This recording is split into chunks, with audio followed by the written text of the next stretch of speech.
Wow, guys, words cannot express just how amazing this film was. I mean, it's just full of heart, drama, and emotion that really gets stuck in your memory banks, and it's honestly one of the best dramas and films in general that I've seen all year.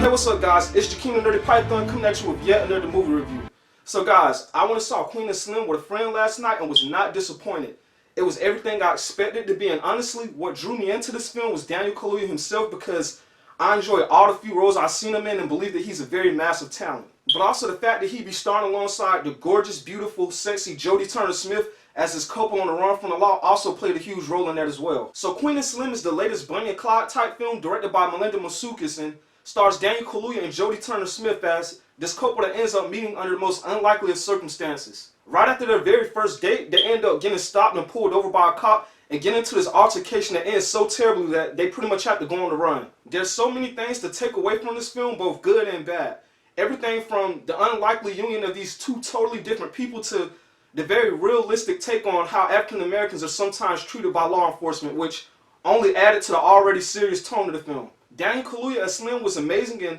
it's so easy to forget that he's British, given that the guy just puts on such a great American accent. He's just a simple, uncomplicated guy that sort of takes life as it goes, but we see early on that he also has a strong moral fiber about him that just wants to do right by others, which I thought was awesome and found very relatable. Jodie Smith-Turner as Queen was also amazing, and even though her character started off as very snobbish and high maintenance, she has a lot of development towards the end of the film due to her relationship with Slim that causes her to become pretty likable as well. It's also no secret due to the trailer that she actually started off with long hair but cut it at the midway point, which actually looked better, and she was just so beautiful and easy on the eyes that there's a moment that the two of them share that had me quite jealous of my boy Daniel Kaluuya. There's a lot of other characters, both minor and major, that they meet along the way, more notably Queen's Uncle Earl, played by Bokeem Woodbine, who, by the nerve of the screenwriter, was an actual pimp that ran an actual whorehouse, which had me just like, what the fuck? I mean, the guy had a house full of vixens just walking around half naked, and most of them were actually bad as hell, which I'm kind of ashamed to admit, but just putting it out there. There's also the cop from the beginning of the film who's like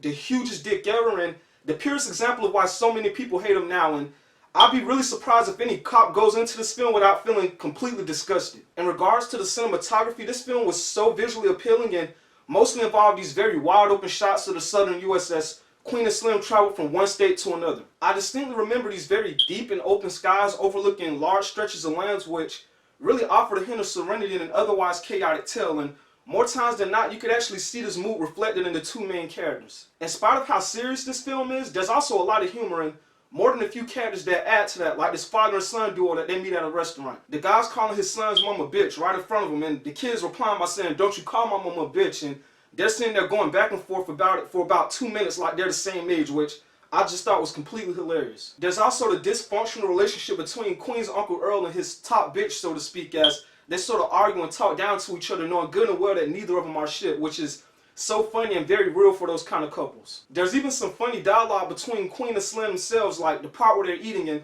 he's smacking out loud and she calls him out for it, and he replies by saying, "I've never heard of a person being distracted by the sound of another person eating," which I found funny because my sister used to get on my ass about it all the time. And when it comes to the soundtrack, you best believe that it's filled to the brim with some of the most kick-ass R&B, trap, and hip-hop music. Tipping on 4/4s by Swisher House even plays at one point, and there's a lot of other classic soul tracks that play on the radio while they're in the car traveling. Not to mention this nightclub they go to that's strictly R&B themed, and the whole vibe of the place was just so immersive as everyone there is just kind of grinding to the beat, and it honestly made me wish that I was there. As for the chemistry between Daniel Kaluuya and Jodie Turner-Smith, it was very well executed and believable, and we actually get to see the build-up of it over time. They start off as two complete strangers with nothing in common and have to sort of live and breathe together to escape a terrible fate, and only through interaction and cooperation do they develop a mutual respect turned love for one another. This film takes you on an emotional roller coaster and really makes you feel for Queen and Slim. There's times where you feel very scared for their lives as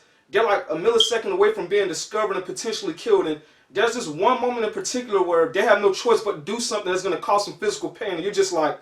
ugh, I can't believe this is about to happen. It's really that kind of provocative emotion that keeps you drawn to the film and overall entertained, and in a film with little to no action at all where I can stay up, that's a pretty damn good sign. There's nothing bad I can really say about this film other than that there's a lot of stereotypical roles here, not limited to just Queen and Slim, but other characters as well, especially concerning the black community, which honestly didn't take me out of it because I'm not as political as others, but I can see where it may bother him. So yeah guys, Queen and Slim was an amazing drama filled with raw emotion. If I had to compare it to another film, that'd probably be waist deep, even though this is like leaps and bounds ahead of that. I'm gonna give it 5 out of 5 snake eggs, and definitely recommend it for lovers of black film, but also those just looking for a really good movie. I hope you guys enjoyed my review and found it insightful. If you did, be sure to let me know by like, comment, and subscribe, and make sure you tap that bell for notifications. There's also links to my social media posted down in the description below. And as always, Nerdy Python is